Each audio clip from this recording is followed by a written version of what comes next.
शिवाजीराजे बैराग्याच्या वेशात मार्ग आक्रमित होते.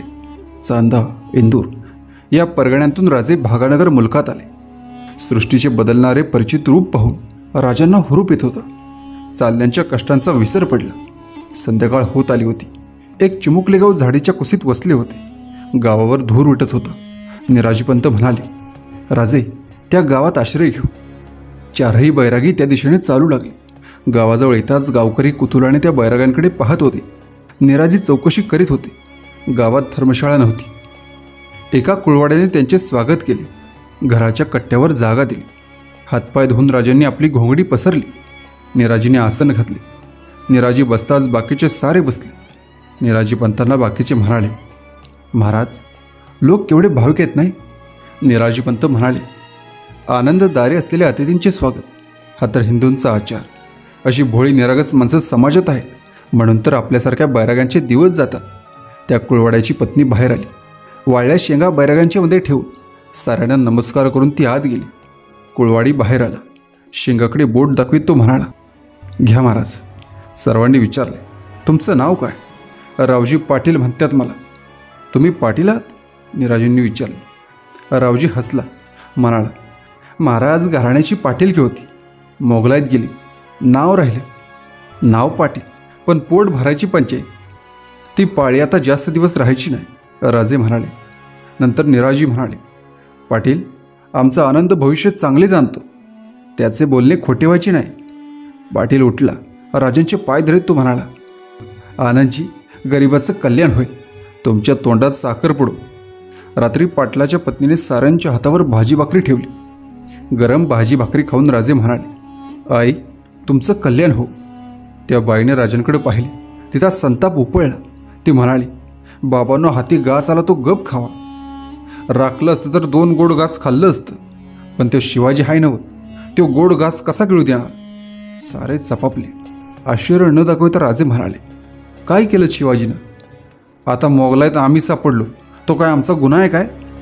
शिवाजी राजाचे सरदार ते प्रतापराव, आनंदराव, तेलंगराव अख्ख्या मोगलाईत धुमाकूळ घालताय. गावं लुटली. बादशानं पकडलं होतं म्हण. तिथंच मी याला असं तर बरं झालं असतं. शिवाजी सुटला. म्हणजे तुम्हास ठाऊक नाही? पाटलाने विचारले. आम्ही बैरागी. शिवाजीची चौकशी कशाला करतो?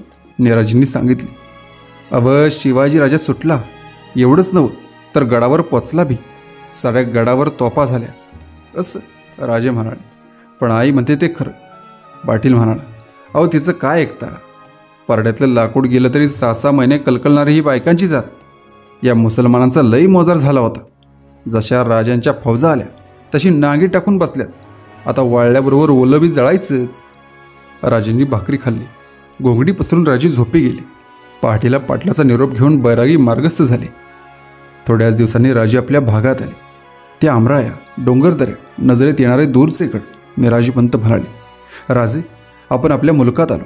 आता प्रकट व्हायला काही हरकत नाही. नाही निराजीपंत, गडावर गेल्याखेरीज हे मुळीच करायचं नाही. निराजीपंत काही बोलले नाहीत. भर उन्हाचे राजे रस्त्यावर जात होते. निराजीपंतांनी राजांना थांबण्याची खूण केली. घोड्यांच्या टापांचा आवाज कानावर येत होता. आवाज मोठमोठा होत होता.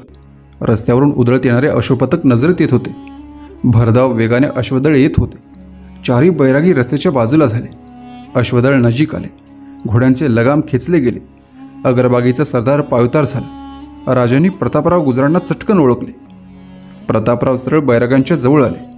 निराजीपंत अग्रभागी होते. प्रतापरावांनी आदराने वंदन केले. निराजीपंतांनी आशीर्वादासाठी हात उंचावला. बैरागी, आपण कोण देशीचे? आम्ही काशीचे बैरागी. मग दक्षिणेत बरं उतरलात? निराजी कुबडीशी चाळा करीत म्हणाले, बेटा, बोलून चलून आम्ही बैरागी. परमेश्वराच्या धर्तीवर फिरायला बंदी कसली? जिकडे पुढा तिकडे मुलूक थोडा. प्रतापराव क्षणभर त्या बैरागाला निरखीत उभे राहिले. ते हात जोडून म्हणाले, महाराज, एक संकट आहे, ते टळेल का? आपण सांगू शकाल? निराजीपंत म्हणाले, बेटा, तो योग मला नाही, पण माझा हा शिष्य आनंद आहे ना, त्याला हा योग आहे. तो भूत भविष्य जाणतो. तू त्याला विचार. राजे थक्क झाले. राजे सावरून उभे राहिले. प्रतापराव नजीक आले. ते म्हणाले, महाराज, कृपा व्हावी. प्रतापराव त्या बैराग्याकडे पाहत होते. भगवी कपडी, गालांवर केलेले भस्म लेपन, गळ्यातल्या माळा यांनी त्या बैराग्याचं तेज आणखीन वाढले होते. बैराग्याने डोळे मिटले. तो म्हणाला, बेटा, काय संकट आहे? प्रतापरावांनी पाहिले. स्वार बरेच लांब होते. प्रतापरावांनी शंकेने विचारले, महाराज, खरोखरच आपण भूत भविष्य जाणता ना? बैरागी संतापला. उग्र मुद्रा धारण करीत तो म्हणाला, संशयात्मा, बेटा, आमची परीक्षा करतोस? अरे मी तुला पुरा जाणतो. तू कुडतोजी ना? प्रतापराव ही राजाने लावलेली उपाधी. आज तुझ्या हाताखाली 1000 स्वार मला दिसतात. तू सेनापती आहेस. आणि ऐक, तुझा राजा अद्यापही गडावर आलेला नाही. तो गडावर पोचला हे साप खोटं आहे. तुझा राजा केव्हा भेटेल हे तुला विचारायचं होतं ना? धन्य महाराज, म्हणत प्रतापरावांनी बैराग्याचे पाय शिवले.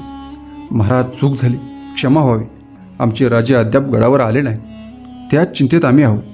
बैराग्याने आनंदाने डोळे मिटले. दीर्घ श्वास घेतला. आपले नेत्र प्रतापरावांवर स्थिर करीत तो म्हणाला, बेटा, चिंता करू नको. तुझा राजा सुखरूप आहे. पण भेटतील केव्हा? अगदी नजीकच्याच काळात. या सप्ताहात तू राजांचे पाय शिवत असलेला मला दिसत आहेस. प्रतापराव आनंदित झाले. त्यांनी हात जोडले. महाराज, तसंच झालं तर माझे हात स्वर्गाला लागतील. आपल्या हातातल्या सोन्याच्या कड्याकडे पाहत प्रतापराव म्हणाले, महाराज, आपलं भविष्य खरं ठरलं तर खुद्द राजांनी आपल्या हातांनी या हातात घातलेले कडं मी तुमच्या हातात घालेल. त्यात आम्हालाही आनंद आहे. प्रतापरावांनी एकदम विचारले, पण महाराज, आपला मुक्काम कुठं? आनंद हात उंचवत म्हणाला, बेटा, चिंता करू नकोस. तुझा राजा जेव्हा येईल तेव्हा मीहून तुझी गाठ घेईल. मी तिथंच असेन. बैराग्यांना वंदन करून प्रतापराव आपल्या अश्वदळासह दौडले. दाबून ठेवलेले निराजीपंतांचे हसू उपाळले. राजे गंभीर झाले. म्हणाले, निराजीपंत, पण मासाहेब आम्हाला ओळखतील ना? निराजीपंत गहिवरले. ते म्हणाले, राजे, आईची नजर फसायची नाही. पायांशी सदैव निगडीत असलेली नजर एक वेळ फसेल, पण सदैव डोळ्यात गुंतलेली नजर चुकेल कशी? राजांनी दीर्घ निश्वास सोडला आणि ते भरभर चालू लागले. राजांना राजगडाचे दर्शन झाले आणि राजांची पावले अडखळली. सूर्य माथ्यावर चढत होता. साऱ्यांचीच ती अवस्था झाली होती. निराजीपंत म्हणाले, राजे, केवळ दैव बलवत्तर म्हणून हा दिवस दिसत आहे. निराजीपंत, भवानीची कृपा. त्या गडात एक जीव आहे, त्यांचे आशीर्वाद. चला पंत, आता एक क्षणही वाया घालवू नका. ते पाय पाहीपर्यंत जीवाला चैन पडायचं नाही. राजे राजगडाच्या प्रथम द्वारे आले. 4 बैरागी येताना पाहून पहारेकरी पुढे झाले. हवालदाराने विचारले, कुठं निघाला महाराज? राजपंत म्हणाले, बेटा, तुझं कल्याण असो. आम्ही भिक्षेसाठी गडावर जात आहोत. हवालदार म्हणाले, महाराज, पेशव्यांच्या हुकुमाखेरीज आपल्याला गडावर जाता यायचं नाही. बैराग्यांनाही मज्जाव. माझा नाईलाज आहे. हवालदार म्हणाला. चौघे बैरागी एकमेकांकडे पाहत होते. राजांनाही काही बोलावते सुचना. तेवढ्यात हवालदार म्हणाला, बाजूला व्हा, सेनापती येत आहे. चौघे बैरागी बाजूला झाले. प्रतापराव, आनंदराव आणि तिलंगराव पायी गड चढत होते. मागे रक्षक चालत होते. प्रतापराव दरवाजापाशी आले. त्यांचे लक्ष बैरागांच्याकडे गेले. प्रतापराव धावले. ते पाया पडले. प्रतापरावांनी विचारले, महाराज, आपण इथं का उभे? आम्ही भिक्षेसाठी आलो होतो, पण आम्हाला मज्जाव करण्यात आला. शिवाजीराजांची आई विपुल धर्म करते असं ऐकून आम्ही इथे आलो. महाराज, मी आपल्याला ओळखतो. आपण गडावर जाऊ शकता. गडावर आपण भेटूच. प्रतापरावांनी चौकीदारांना सांगितले आणि प्रतापराव आपल्या अनुयायांसह गड चढू लागले. मागून बैरागी जात होते. जिजाबाई देवघरात होत्या. देवाऱ्यात जगदंबेची मूर्ती उभी होती. जिजाबाई पूजेच्या शिवलिंगावर बेलबदल टाकीत होत्या. उजव्या हातात बेलाची तबके भरून ठेवली होती. आपली हलणारी मान सावरीत जिजाबाई थरथरत्या हाताने एक एक बेलपान देवावर सोडित होते. जिजाबाईंचा हा नित्याचा कार्यक्रम चालू होता. मोरोपंत देवघरात आले. ते दृश्य पाहून मोरोपंत अडखळले. अकारण मोरोपंत खाकरले. जिजाऊंनी वळून विचारले, कोण? मोरोपंत, का आलास बाबा? मासाहेब, दारी 4 बैरागे आलेत. आपलं दर्शन मागतात. जिजाबाईंनी परत बेल उचलला. त्या म्हणाले, जा बाबा, त्यांची समजूत घाल. त्यांना हवी ती भिक्षा घाल. सारं करून थकले मी. अभिषेक झाले, अनुष्ठानं झाली, दान धर्म झाला, पण माझा शिवबा मला दिसत नाही. त्याशिवाय डोळे मिटत नाही. चांगलेपणानं पाठव त्यांना. मोरोपंत बाहेर आले. जिजाबाई परत पूजेत गर्क झाल्या. काही वेळाने मोरोपंत पुन्हा आत आले. ते जिजाबाईंना म्हणाले, मासाहेब, आपलं दर्शन झाल्याखेरीज बैरागी जागचे हलत नाहीत. त्याशिवाय काहीच स्वीकारायला पण तयार नाहीत. जिजाबाईंनी बेलपत्रे सोडले. देवाला नमस्कार केला. त्या म्हणाल्या, बैरागीसुद्धा हट्टी बनलेत ना? येते बाबा, आता कुणाचे शाप नकोत मला. जिजाबाई गुडघ्यावर हात ठेवून उठत होते. पुतळाबाईंच्या हाताचा आधार जिजाबाईंनी घेतला.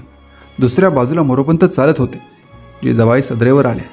जिजाबाईंच्यावर नजर जाताच राजे उभे राहिले. आईला ते पाहत होते.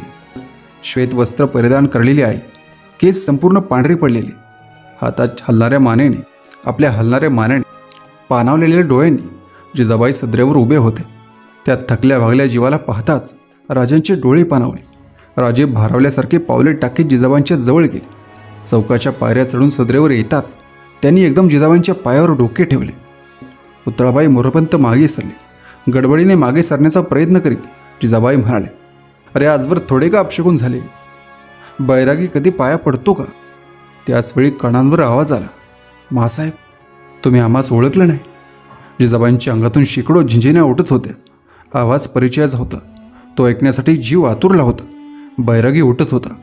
मोरोपंत, पुतळाबाई भान हरपून बैरागाकडे पाहत होते. जिजाबाई निरखित होत्या. राजांच्या खोबणीत बसवलेल्या तेजस्वी नेत्रांवर जिजाबाईंची नजर खेळली आणि ते डोळे झुकले.